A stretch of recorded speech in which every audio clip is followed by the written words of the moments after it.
You recording? Yeah, I'm recording. Okay, we're on. Ooh! Okay. Every time I come onto the show, I always feel like I keep booting the desk. So apologies to everybody who can hear those like big ripples on the headphones. Yeah, no, it happens to me all the time. But you'll be happy to know I replaced the squeaky chair. Yeah, don't try and break my chair now. But like the squeak's gone. Squeakers, I have to take your word for it. I didn't know before. Oh, did you not? No, I'm not a very observant person. Oh, we get quite a lot of good light from this laptop, so let me shine that.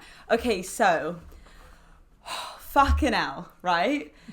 This veganism debate thing, this is the debate series on veganism, and the reason why I actually very reluctantly did this in the beginning was because, Judah, you were like, you should do it on being a vegan, and I just, I don't want to do it on that, like I feel like it's not a big deal anymore, and all this stuff, and then I started researching into it, and I was just, my mind, like I was just blown away by like the amount of information, the documentaries, the arguments, the conflicting information, and yeah, all of that. So yeah, I don't know if you want to talk about why you got into being a vegan and how long you've been vegan for. Sure. So I feel like I'm not the best ambassador for veganism because I'm only actually about 3 months down the line. Okay. But one of the things that I was excited to come onto the podcast and talk to you about was that I remember when I first told you about it, you were very much against it and you rolled your eyes. And then when you met my now ex-girlfriend, Emily, who talked about how she'd been vegan for a long time, the first thing you said was like, oh God, you're one of those. Yeah. Oh, wait, quickly, I just want to say as well, like,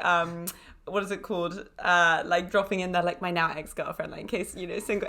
Just disclaimer, I'm joking. It's up for the fans. But no, look. I'll put his number in the description. But no, so Emily was the one who kind of introduced me to veganism. Yeah. And again, I was always somebody, I used to love steak. I love chicken. Like a lot of my meals used to be meat, vegetables, like really super easy, really tasty, easy to do. And that's just something that I've always eaten.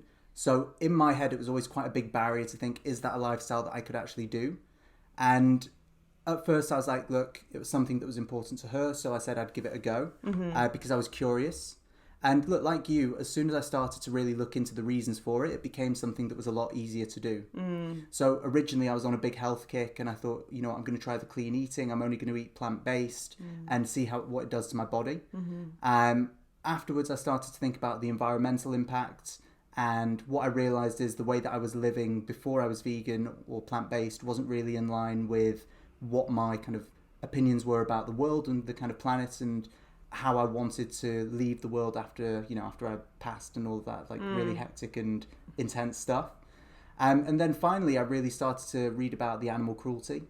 And I think it's one of those things that a lot of people are either blissfully ignorant about or, they're in denial about, because what you find is as you go down that rabbit hole, you see that there is just so much cruelty involved with the meat industry and even the dairy industry, and it's a lot of exploitation of animals.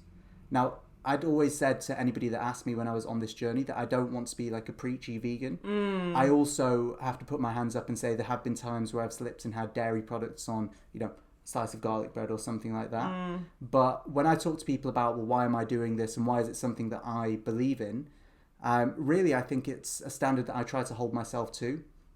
And I know that I will fall short at times, but ultimately, I just think it's a much kinder and cleaner way of life. Okay, so you started it because you were on a health kick and you wanted to feel like better about yourself. So it was more kind of a thing to do with yourself. And then the longer that you were on it, the more you started researching like the health impacts, the impacts like animal welfare, environmental impacts and climate change. And so that's kind of motivated you to stay on that path.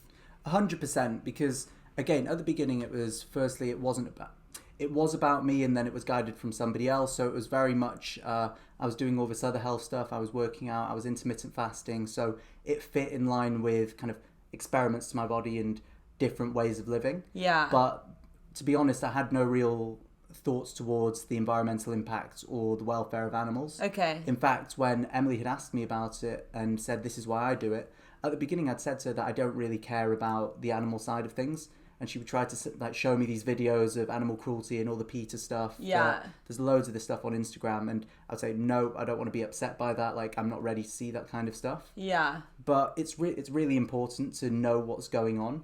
yeah, it is super important to know what's going on. I think that's the thing that kind of like hit me the hardest. Like, so I, like you said at the beginning, I very much like turned my nose up at people who were like, gonna be vegan. Like, I just feel you like were militantly against it. Militantly, like I would just be like, oh, like here we go again, like another, you know, vegan person. Because I always knew that like meat is good for you, and I just felt like it was, maybe I was mingling with the wrong kinds of vegans, if that's such a thing. But like when I met vegans, I had felt like they were preachy to the choir, and like going out in London, like you see people protesting who are campaigning for veganism, and they did it in ways that were like scary, or you know, cover themselves in blood. And I just kind of thought like, oh my god, guys, like it's a friggin', you know, sheep, like get over it, in this very nonchalant like and then I guess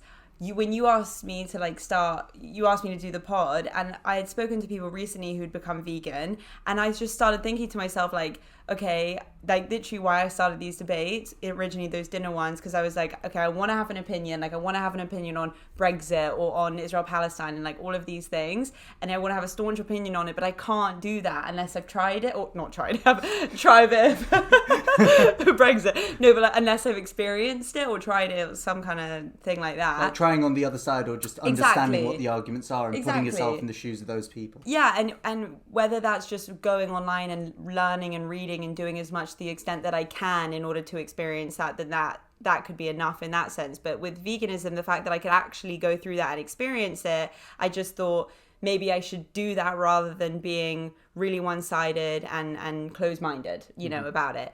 And so then I started my research, to be totally honest, properly this weekend, even though last week I said I would start being vegan. I tried to start last week, and I'll be honest, like for the first 2 days I just didn't really eat meat or dairy products. And then after that I went out, and you know, we wanted to get quesadilla, and we asked for cheese on the side, and they go, it's a quesadilla. And we go, so that means melted cheese. Fine. Yeah. I don't want to cause a fuss, like let's get it. And then it got to Friday, and I was just like, God, I've got this podcast on Monday. I don't want to be a hypocrite. Like, I need to look into it. So I started looking into it. I watched Cowspiracy. I watched Earthlings by Joaquin Phoenix.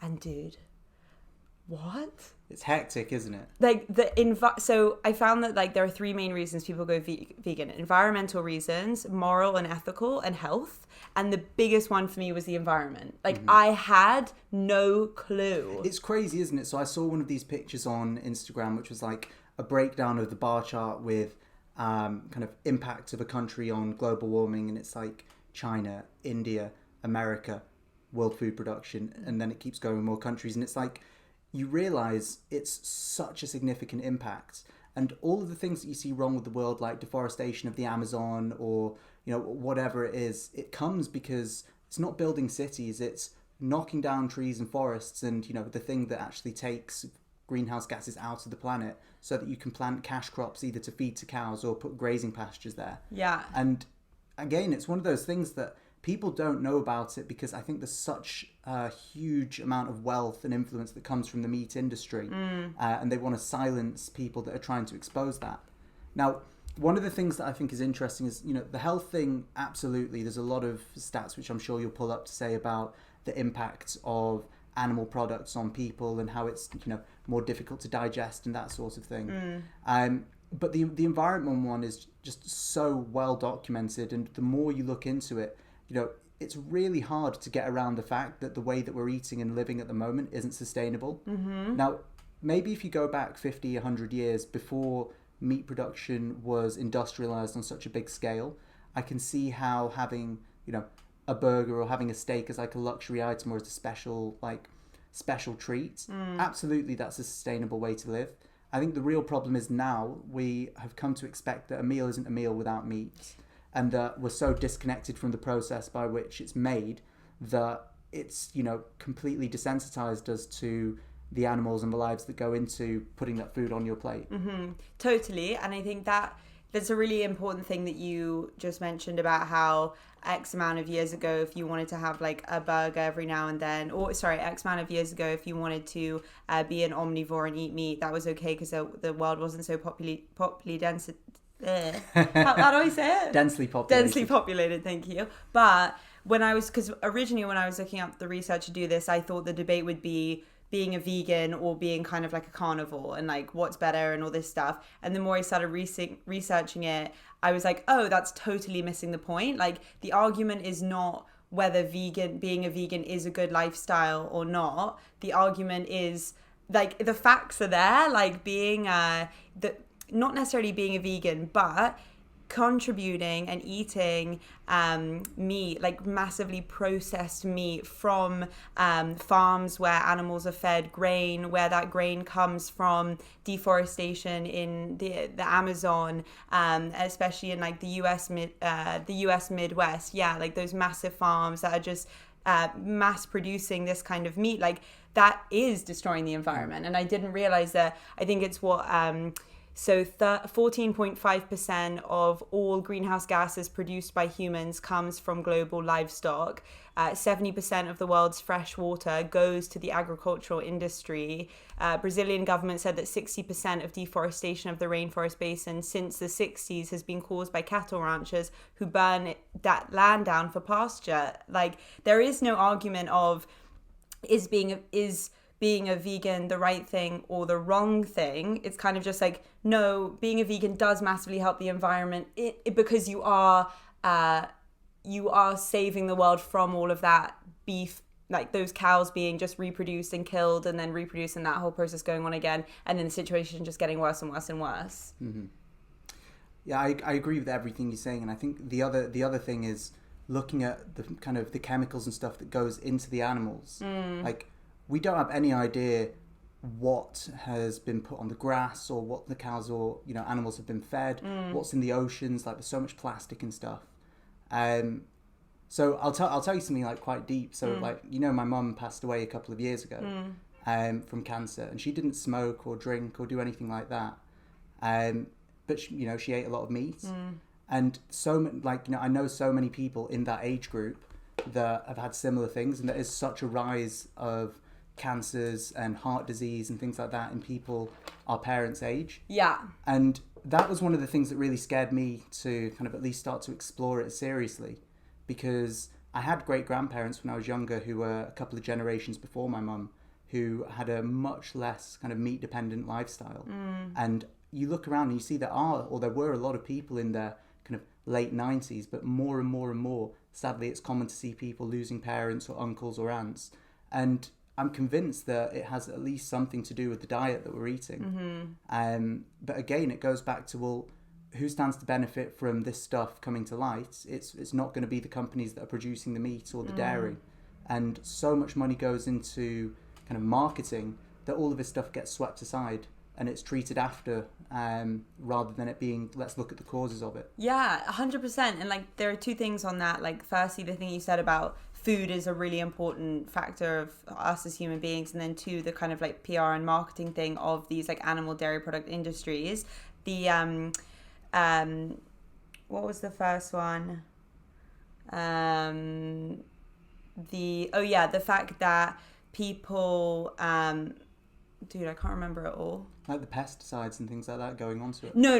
Sorry. The fact that food is like such an important thing with human beings. It's like that, like when we eat that, sometimes we just don't think, like we're always kind of moving 100 miles an hour. And I don't know whether it's the culture that we've been brought up in and the fact that food is so readily available to us, and we just assume it's on a supermarket shelf, so it must be okay. And it's cheap, so like we'll get it, and protein and all this stuff. And like food is medicine, and the stuff that you put into your bodies, like I agree with you. Like now, obviously, there's such a rise with the number of people who have cancer, and it's so sad. And you do have to look at the fact that meat is so processed now and so readily available to the point where it was not like that when our parents were kids, or like when their parents were kids. Well, the other thing is, it's the conditions that the animals are kept in, is that disease travels so quickly between them, or they get things like growths and stuff that I've seen some disgusting videos that like, I'm sure there'll be, links or whatever that you can post afterwards, but things like animals that have, like pus and these kinds of things, and like,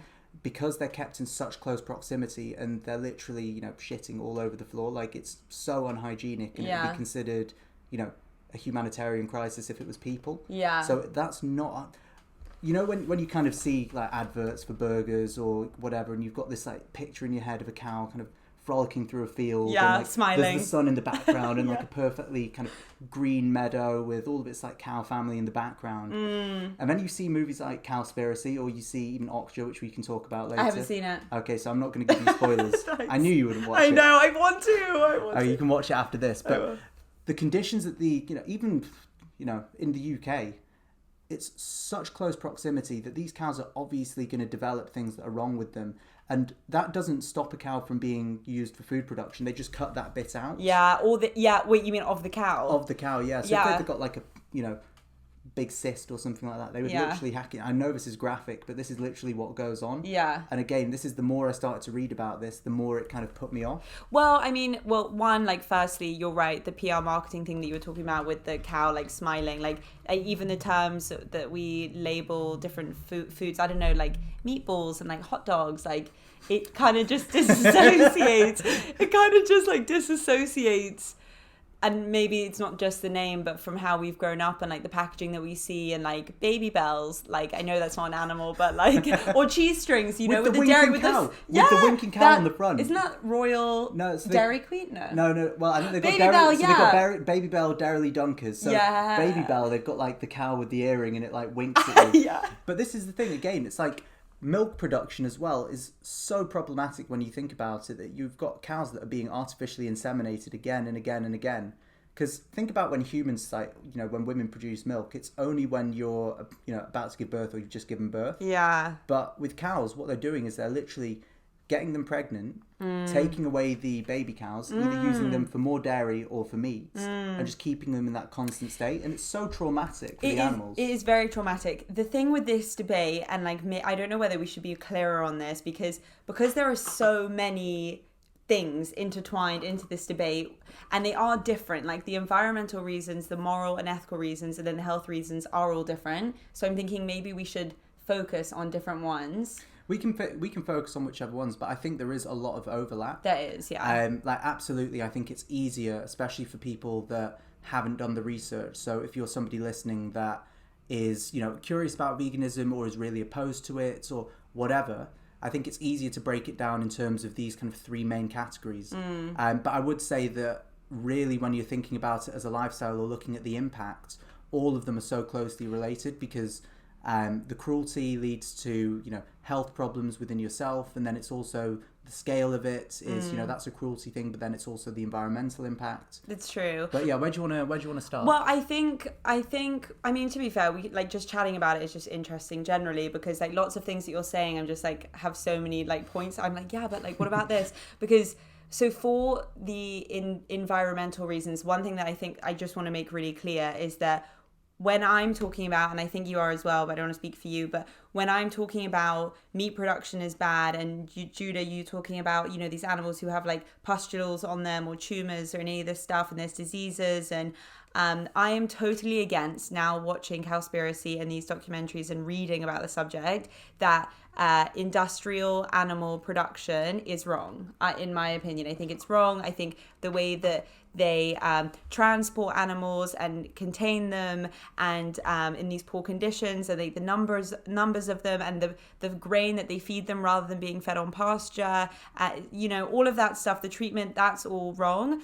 I don't disagree. From doing a lot of research, like some people have said that, for example, if you buy British or buy from British farmers, the publications I was reading was like The Guardian, so they are UK based, but if you buy locally, I assume that it's a lot better as well, or in Western Europe apparently. But the way that they breed the cattle isn't necessarily bad in my eyes. Like, I don't see buying meat from a butcher the same as buying meat from a supermarket. Partly, like they were saying, that in the UK, I think 65% of the land, 65% of British farmland is only suitable for grassland anyway. So the most efficient way to turn that into inedible grass into high quality nutritious protein is to graze livestock. So in those scenarios where they can't do anything with that land anyway, I'm like, okay, it's fine, I get it. Those animals have a better life potentially. They potentially live up to 2 years. Most of the time they're like grazing outside. I don't think I have a problem with that. Mm-hmm. But like, then again, I'm like, do I? And I wanted to know your opinion on this, because like, why don't I care about that cow being killed? Is that wrong? So I think that's such an important question. And again, like, I know that the language is always going to be quite emotive with this topic. You know, it's one of those things that the reason people get defensive about, you know, when vegans say, well, I'm doing this or that, is because it is speaking about such a core part of what it means to be a person, which is the very way that we drive ourselves forward and the fuel that we eat. So it's always going to be a very kind of contentious subject. And one of the things that I think, though, somebody's made comments to me in the past, which is those animals were there anyway, or they wouldn't have existed if they weren't bred to be killed. Now, there was a figure that really shocked me, which was that 20 billion animals a year are killed for food, wow, okay. which is more than the entire number of humans that have ever lived and died. Whoa! So you might have to fact check that, but like I'm 95% sure that that's the number. Okay, what is it? 20 billion a year? 20 billion a year. But yeah, look. So the point is that even animals that are living a good life, you said that maybe live for a couple of extra years, you're still cutting the lifespan of an animal short significantly on what it would have. And even if they're running around in a field or whatever, essentially they're being bred for slaughter. And again, I know that these are, you know, killed, slaughter, these kinds of words really cause people to feel uncomfortable. But I don't think that's a bad thing, because at the end of the day, you know, it is, you've got to call it what it is. If I put my hands up and say, do I think that I will never eat meat again? You know, probably not. I think there will be times that I've had this conversation before where, you know, if I was going to go to a Michelin restaurant or something, and, you know, I'm not going to not get the taste. I was going to treat you. Dude, that's on me. Get what you want. But look, I think the point is, I think the point for me is that it's not about an all or nothing. I think it's silly to ignore the facts about how animals are treated and what the impact is on the environment and the cruelty elements of it. I think as long as you aspire and you say, look, collectively, if we significantly reduced the amount of meat that we're having, absolutely those cows that are running around in West Europe or on the grasslands where that's the only way that land can be used profitably for those farmers, why not? Yeah. But the problem is that you can't just look at it in isolation. I think for me, when I consider, well, what is meat production, I'm thinking about it on both a global scale, but even on a national scale. You do have, absolutely, you've got these parts of the UK where if it wasn't going to be grassland used for grazing livestock, then there'd be communities that would crumble. But at the same time, you've also got really cheap quality meat, and you've got, you know, kilos of beef for, you know, less than £10, and it's like, it's that there's surely problems there. Yeah, that's the stuff which really seems disgusting. The stuff where, like, in the supermarket is just like mass produced and is super cheap, and those things you have to wonder, like, why is it so cheap? Like, because probably the food that they're feeding it is like, it costs lower to raise those kinds of animals if it's lower quality, if they had a lower quality life. But I think that what you were talking about, the ethical and like moral reasons for not eating like a cow, and like whether you're okay with that, and it is really deep because it is slaughter and killing them, and that is a part of life. One of the really interesting concepts to do with veganism, like the fact where like Buddhists are vegans because they don't want to contribute to suffering and they want to be compassionate, and there is this belief, I was talking to a few vegans about this, how they believe that the animal, if it has such a traumatic life and then it gets killed in this horrible way and or separated from its mother, and like you said, like they're just reproduced to create meat or dairy, whatever, they take that trauma with them inside the meat. And then some people, it's quite a spiritual belief, but then some people believe that then when you eat that meat, that kind of gets put inside you, you know, like you are what you eat, you like the world, it's very Buddhist, like holistic, we are a part of everything. Do you connect with that? I think I do a little bit. And again, look, I was just rolling my eyes to myself because I think every time I come onto your podcast, I've kind of referenced the Joe Rogan podcast that I've been listening to. I wanted to talk about him, yeah. But there was a thing, so Joe Rogan's really big advocate for, you know, carnivorous lifestyle. He eats a lot of steak, a lot of red meat. But one of the podcasts I was listening to, he had somebody vegan who came onto the show, and he was talking about the industrial farming complex and how cruel mass production of animals is. And he said that when he was going down that journey and working out what was going on and learning about it, he came up with he came to a really difficult fork in the road where he said he either has to go plant-based or he has to start hunting his own food in a way that's sustainable. And look, he talks all the time about elk meat and this food that he eats now. It's this big, majestic animal that you kill one and it lasts you for the year. Yeah. And how you ingest the kind of aura of that animal, I guess, and it lives a complete life out in the wild. And, you know, it's a big thing where people will trek 20 kilometers into, you know, these huge, dense forest areas and stalk their prey for ages. Yeah. And it gives the animal the dignity that it deserves. Mm-hmm. So I'm not against killing animals in principle. Mm-hmm. I know some people are, and I know that's not going to be a popular thing for all vegans. Like, I don't think there's anything wrong with killing animals as long as it's done in a humane way and it's done, you know, with respect to the animal. Mm-hmm. And that was something that he talks a lot about, is that, you know, he works with a lot of fighters, MMA people, boxers, and, you know, people do say you get the energy from the food and you do get that carnivorous, that anger almost that comes with it. Mm-hmm. So absolutely, hearing about the Buddhist thing, I think if you're eating animals that have been, you know, kept in captivity or torn from their families or their parents or, you know, are constantly put under stress and strain, absolutely I can see how that would kind of almost be absorbed by your body, because what we were saying earlier, we're literally talking about the fuel that helps us go forward in the day. Yeah. It's so interesting though, because like if we had this conversation a few years ago of how like the energy and that being transported and you feeling someone's energy, I don't know if we get more spiritual as we get older, but I feel like in the last, to be honest, since like Corona, like I've just been reading way more like Buddhist things and like self-help books, but like 7 Habits of Highly Effective People, and so much of what they talk about inner peace with yourself is connecting with people and basically putting good vibes out there, listening and being aware and being in the moment and appreciating and being compassionate. And it just made me think when I was reading this, like if I believe in all of that stuff on a daily level, why wouldn't I believe that stuff with the stuff I am eating, like the stuff I'm putting in my mouth, you know, because that's my outer world. And I guess it makes sense that, and maybe it's like a placebo, you know, kind of thing where, I mean, I don't know if I necessarily like actually believe that, you know, the trauma from that animal gets carried into your body, but I definitely think that some people, and this might be to do with a health thing, but a lot of vegans who I've spoken to have said that they felt so much better. And I have wondered, some of them claim it's physical, but like how much of even that physical benefit is a mental kind of enlightenment of feeling like, oh, I'm not contributing to this torture of an animal, and that makes you feel better about yourself and that you're doing something better for the environment, and maybe that's why you feel the benefit from.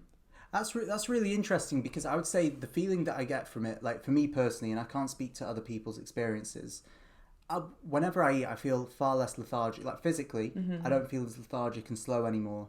You know, there'd be times where I would come home. This was like a pre-vegan special where I'd go to the butcher's, get like my 400 grams of steak, and then hack at it for about half an hour, and then collapse on the couch. Like I used to love doing that. Now I feel like I have so much more energy. But then I also feel happier. Like I just feel a lot more awake and alert. And again, I think you're right. A lot of it could be placebo. It's difficult to know, especially if we're not being kind of tested and we don't have controls and we're not able to see, well, I'm not planning to go back to a really carnivorous lifestyle anytime soon. But no, I definitely think that it's a lifestyle. It's not just a way of eating. Because as you say, you're making a conscious decision to be more mindful about the food that you eat. Now, something you talked about earlier was that, you know, the way that we get food at the supermarkets and you're eating on the go, and we've become desensitized to things like hot dogs and meatballs, and it doesn't really represent the food as it came from the earth, whether it was, you know, through animals or, you know, the plants or whatever. And I think veganism, plant-based, whatever you want to call it, the thing that really makes me want to continue to pursue it is that it's a very mindful way of being, where you're a lot more conscious about the food and the things that you're putting into your body.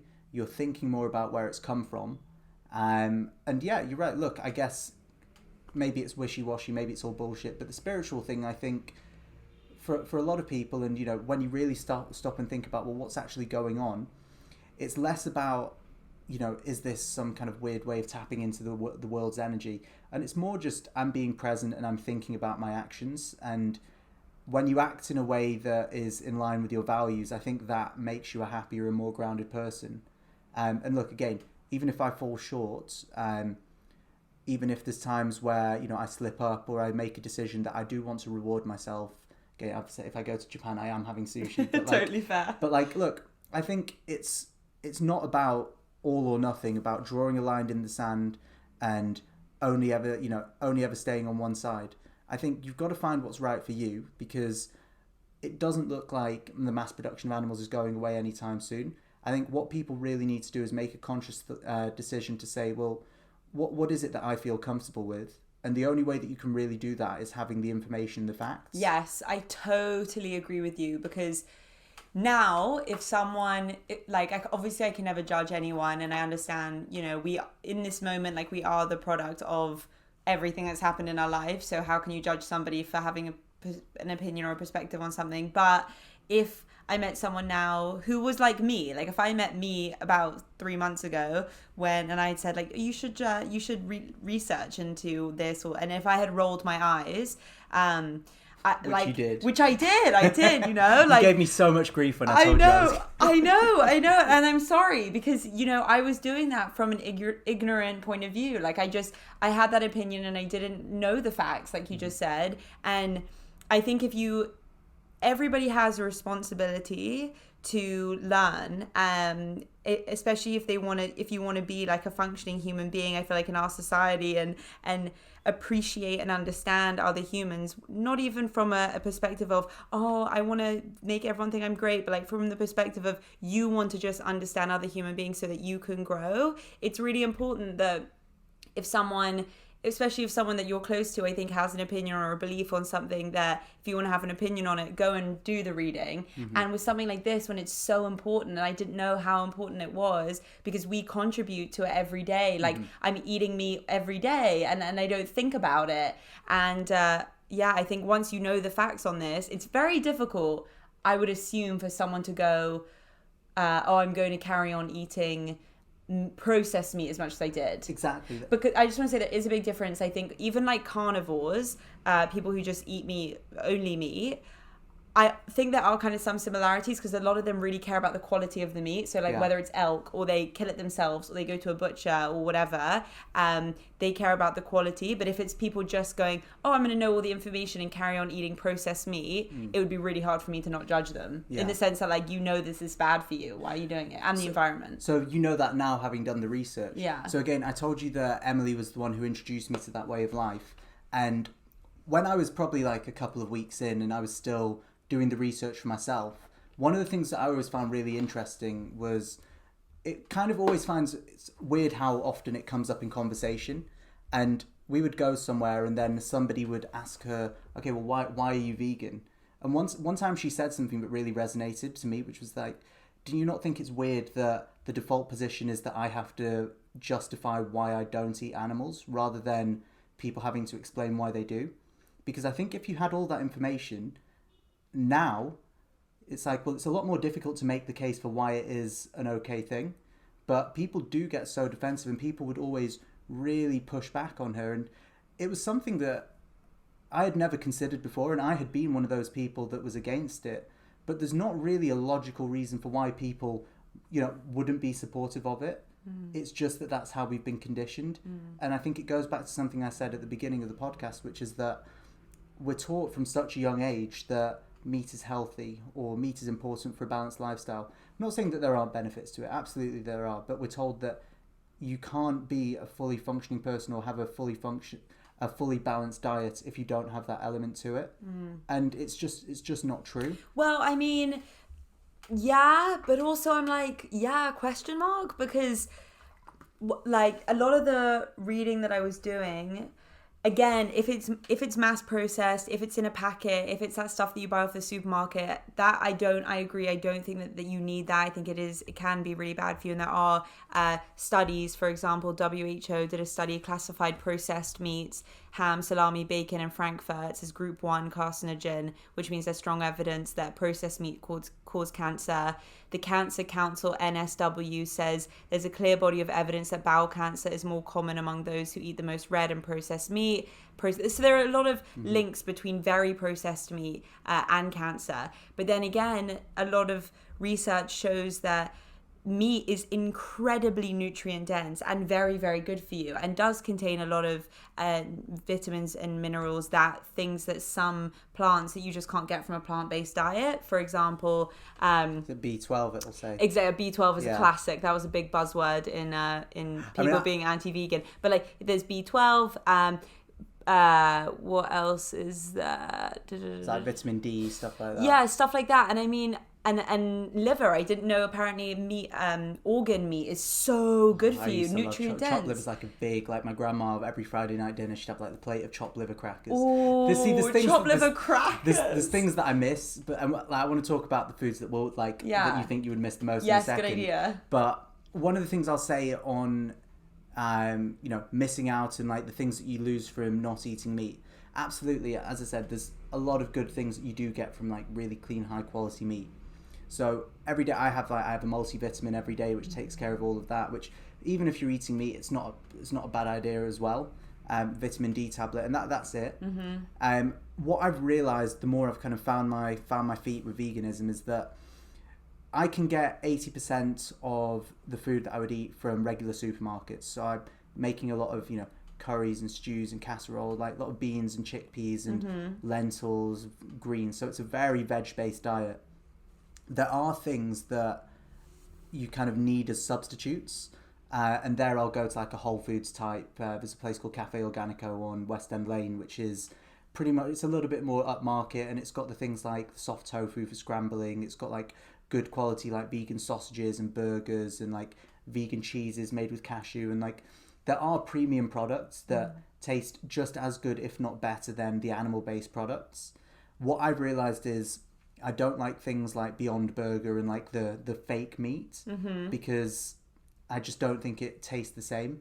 But if I was going to get a burger, and there's things you can get like patties made out of like mushroom and beetroots and like vegetables, like there's a lot of interesting food from a flavor kind of standpoint, which is, in my opinion, at least as good as what it's there to substitute. But in terms of like not getting stuff, there is definitely ways that you can get around that, and I would say actually you can have a really substantial and balanced diet just by eating beans and things from the ground, and then you get all the benefits that we've spoken about of like whether it's placebo or not, that feeling of like calmness and feeling of kind of more spiritual like connection with the world and that sort of thing. Did you I think you are right. Like the research that I've done, it does say that the absolute like kind of the best way to ingest these kinds of like vitamins and minerals and B12s and omega-3 fatty acids is through just eating the animal products, through the fish and the meat, the animals, what are they called? Cows, etc. But you can take supplements, and the key thing that people were saying, if you want, you can lead a very healthy vegan lifestyle. You just need to know what you're doing. So if you're sitting on the sofa eating jammy Dodgers, which are vegan by the way, and just oats every morning, and you don't mix up your diet, you don't have enough supplements and that kind of thing, then it's going to be bad for you. The same that if you were an omnivore and you ate just chicken nuggets and whatever, it's going to be bad for you. So many people do, right? And I think that's the thing. It's, look, whether you decide to be vegan or omnivore or whatever, I think the most important, if we're just talking about personal health, you absolutely need to have a balanced diet. And I think that's true regardless of, how you classify yourself. I think with veganism, it's especially important because you're right, you are missing out on certain things, vitamins and minerals that you would get from animal products. So you need to be more conscious of where you're going to get that from. But, so many people just have that, the kind of grey food, like oven food, chips, like all the stuff that tastes really good, like it's happy food. But I think, that's part of a wider conversation about, well, how are we giving people information about the right food? Is it priced properly? Rather than, can you do that as a vegan or not? Because I think you've got to want to live a healthy lifestyle to go vegan. Yeah, I think, and what you said earlier about talking how it's made you more conscientious, and maybe that's why you feel like, and maybe that's why you feel happier in a way because it's just made you more aware of your lifestyle. I think that plays an important part in as well, because you can now think like, okay, I'm gonna be vegan, but I also want to try and be healthy, and I haven't tried this vegetable, and maybe I can try that and make this delicious. And I think that that is a really important part of it. One question that I did have for you, because I felt bad, I was like, well, should I feel bad? This is what I feel like, kind of transitioning or like trying to become vegan. I've had a lot of things where I've thought, should I feel bad about this? And one today was, I bought a bunch of vegetables from the supermarket, and they're all packaged in plastic, and I'm unpeeling all these broccoli and all this stuff, and my bin is now full of plastic, and I'm like, am I contradicting myself? It's weird, right? So I felt the exact same thing, where all of a sudden I'm a lot more conscious of litter and like packaging and stuff. And it's what we were saying about, once you take a more mindful approach and you start kind of living mindfully, you're more conscious of the impact that your lifestyle has on the planet. There was something that I read that if you say, okay, so if we extract all the materials that we extract from the planet each year, we're only recycling about 10% of that. Right. So we're literally draining the planet of its resources. And this kind of goes beyond just the food products themselves. It's how we package it up, how we live in a very disposable culture. I mean, like, even if you think about the concept of like waste, rubbish, like trash, like that in itself is so flawed, because where does it all go? I know, and even the stuff that gets recycled, a lot of it ends up in minefields or whatever they're called. Landfills. I think minefields is like Cambodia. Sorry. Can we say that? Do free speech. But yeah, landfills, So this is the crazy thing, and again, like, are we ever going to be able to live a perfectly sustainable life where we never have any packaging, or we're only consuming things that it's not practical. But just because something's not practical right now, it doesn't mean that it's not an issue, and it doesn't mean that we shouldn't be making it more of a public debate. Because think back to like ancient societies, for example. This is something like, I know you're a fellow historian, so you geek out on this stuff as well. Shout out to Anna Fenton. Former history tutorial. If you want to get the private joke, it's on episode. It's the first episode. It's the first debate series, Capital Punishment.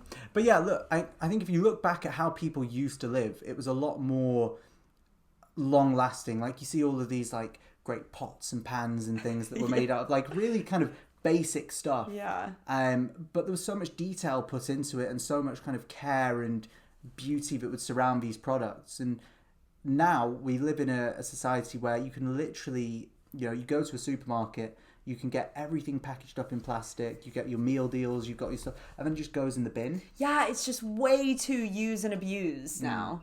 Just like, buy this, it's like 20p, chuck it away. Like, everything is just so disposable.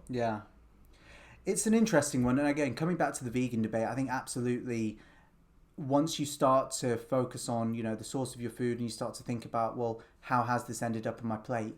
It does open up a whole can of worms to like all of the issues that surround food production in general. And there was a couple of other ones that I picked up recently, and it'd be interesting to get your opinion on this, actually. So the first one is almond milk, which is apparently really problematic in terms of the amount of water that it needs to be produced, and that land is being used to produce that as well, because as the demand for dairy goes down, people are looking for substitutes, and almonds are, very resource,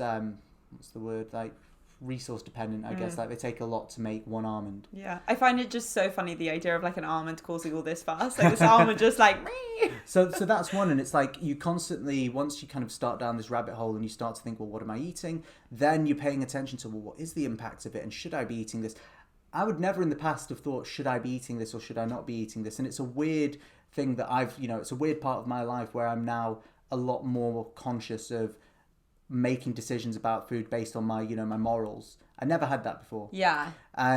But then the other thing is, so there's this thing, Oatly. Have you heard about? Of course. So have you heard what's going on with them at the moment? No, is there drama? So apparently, and again, I think maybe look this up because I don't want to get this wrong. Okay. Was it right, the 20 billion thing earlier, by the way? I think so. So what I did find when Judah was talking about how many animals are killed every year for farm animals, I got more than 200 million animals are killed for food around the world every day. And so I thought maybe if you plus that by a lot, maybe that does get to your figure. Okay, so the next thing to look up is Oatly. Oatly controversy? Yeah. So if you want to... Oatly cancelled. Oh, we don't like cancel culture, do we? Oh my God, I love this. Okay, so maybe read out the first bit. Oatly cancelled? Is it Oatly or Oatly? Oatly cancelled. Plant-based brand responds to backlash over controversial investor. The oat milk giant has faced criticism after it sold a stake to a controversial company. Oatly is facing a consumer backlash, with some pledging to boycott the brand after it sold a stake to a group of investors led by private equity consortium Blackstone. So they hosted a dinner and they gave stakes out. So basically... Oh, no. It's talking about stake. It means a stake of the business, not like... That's so funny. Okay, that's got to make like the promo. Like that's so funny. Spelled because we're talking about me. Oh, that's so. Literally said they went to a dinner. No. They went to a dinner and they got served steaks. That's 4 years of university education for you. Okay, you explain. So basically, what's happened is Oatly's trying to expand, and it sold a chunk of its business to investors, and that investor is Blackstone. My understanding is that they fund other things, or maybe some undesirable companies. Now, I don't know the specifics, but whether it's things like natural resources, so like oil and gas and that kind of thing, which people that are environmentally conscientious about tend to object to. So the question here, or the controversy, is like, well, should we be boycotting companies like Oatly because they are getting funding from companies that have their fingers in undesirable or meat pies? Yeah. Nice. And I don't know, it's an interesting one, because at the end of the day, the net... You have to think about, well, is it a net positive that Oatly is being consumed by more people? Yeah. And if they're actually trying to become something that takes on the global dairy industry, are they going to need to get money to be able to do that? Yeah. And it's interesting. I think there's so many things that you can sort of like highlight and pick up, like avocados, for example, the air miles on it. And I just can't, you just have to, I think you have to draw the line somewhere. And I'm sure that people who have staunch vegans find that controversial, because they're like, well, how can you draw the line on it? It's our world and it's our earth. And I understand that.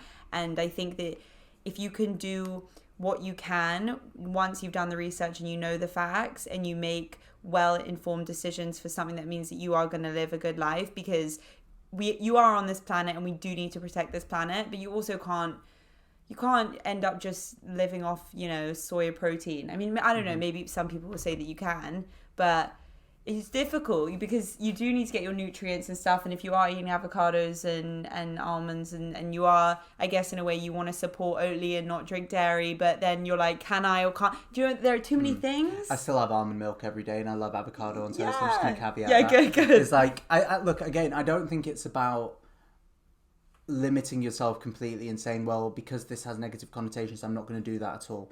I know some people do that. For me, it's not a way that I could live. Me too. Again, when I talk about my eating habit, I say that I'm plant-based, not vegan, because, if, for example, there's something has like egg as a binding agent in or things like that, I think I'm looking at, well, how do I actually want to live my life? And do I want to live in a way that is net positive for the world? Absolutely.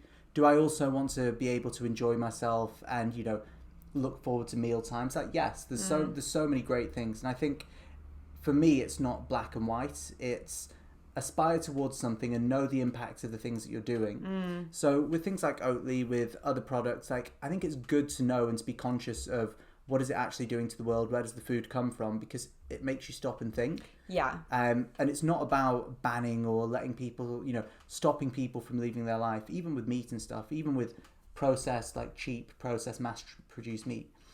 Wouldn't it be great if that didn't exist? Like, yeah, but are we going to go and put a blanket ban on it? Probably not. Yeah. Because it wouldn't be meaningful for people as well. Yeah, and you don't want to throw the baby out with the bathwater. You don't want to say, like, if you're not doing everything, you can't do anything. One step in the right direction is a really positive step. And I kind of wish that when people have spoken to me about being vegan and all that stuff, you're the one who's managed to get through to me. So thank you. I'll take that. But I kind of wish, and I don't blame this on anyone because I know it's my responsibility, but I wish someone had just said, instead of like, you should try it, or you should do it, or why do you eat animals?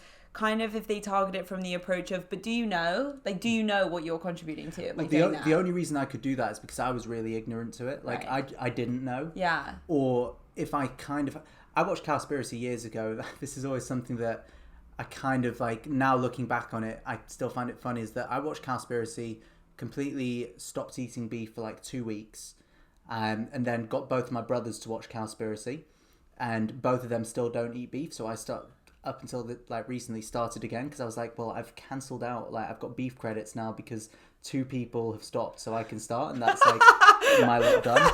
That's you offsetting your carbon footprint with your brothers. Absolutely. But look, I guess the thing that I want to come back to again is that I don't think it makes sense to be preachy, and I don't think it's going to set people up for a successful way of eating and living if you come with like a, you know, wagging finger and say you must do this or you must do that or you're a bad person, because everybody has to work out what's right for them. And the only way you can do that is by being educated on what the facts are of your lifestyle. Do you understand the impacts of the way that you eat? If you do, are you happy with that? Like, can you live with yourself doing that? And if you can, great. And if not, tweak your lifestyle. And it doesn't have to be drastic changes. I know loads of people who say, like, I aspire to reduce my meat consumption, and every year or every couple of years I've stopped eating one. And like, so one of my flatmates, he stopped eating beef ages ago, and then he stopped eating lamb a little bit after. And the one that he's holding off on is chicken because he really likes it. And look, it's thinking that even if you look at the amount of water that it takes to produce one steak, for example, it's like thousands or millions of litres. So even not having one meal, when people say, oh, meat-free Mondays doesn't make a difference, well, it actually kind of does. And even if that difference is small compared to some other lifestyle shifts that you could make, it's about understanding, well, is this something that I can do? What is the impact? And, you know, celebrating the small wins rather than, you know, some vegans are very, it's us versus them, and, you know, you're a murderer. And I know. It's not sustainable. I know, it's not sustainable.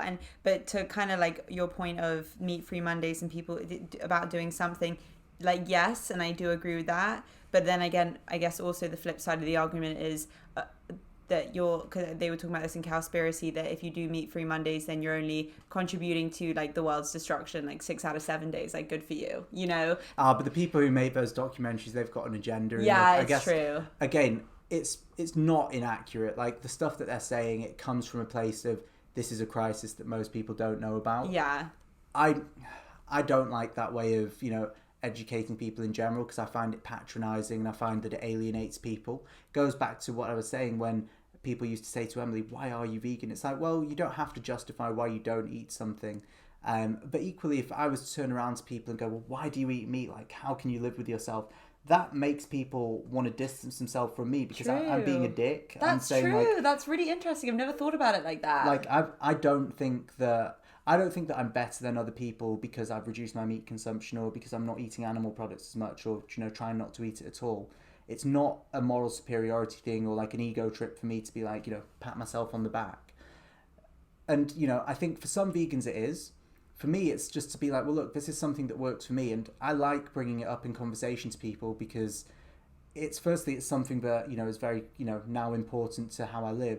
But also it's nice to give people that space and have the kind of conversation that we're having now or that we did when you first said, hey, I'll give it a go. Yeah. Because at the end of the day, it's not got to be this big point of contention, which is we're doing something radically different from each other. And, you know, do you not like me or something like that? Like, and it should be something that, you know, you as a one person, you being aware and you doing the research yourself and having that conversation, debate with someone, that you can affect someone in a really positive way that's great for your environment as well. So if you can be that person where you have that kind of conversation, then you could influence somebody else, and that's like a really powerful and important thing, to just be like more aware through those conversations in your own life experience. 100%. Again, it's like, it's such a personal thing, and it's one of those things that, you know, it works for me, there's things that I miss, but you know, I'm happy with the way that it's going. Yeah. What do you miss? Like, is there any meat that you have craving, or like dairy products that you? By the way, do you not eat like dairy products? Like, I try not to. So if I'm using, usually if I'm making like smoothies or porridge or things like that, I'll use like a substitute. Okay.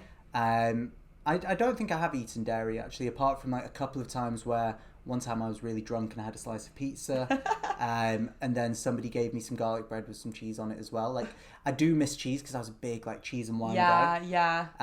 What do I miss? Like, I get weird cravings every now and again for stuff. Like, I was telling somebody the other day that I really wanted like a Turkish mix grill, like, you know, where they just have one of everything. Yeah. There's like, I mean, there's things that growing up I ate all the time. So I talked about my grandma's chopped liver, things like, you know, she made great chicken soup as well. Salt beef bagel on Brick Lane. So good. I feel like this is gonna be really bad because if people have got convinced the whole way through the podcast, and then at the end it's like, but look at all this great stuff.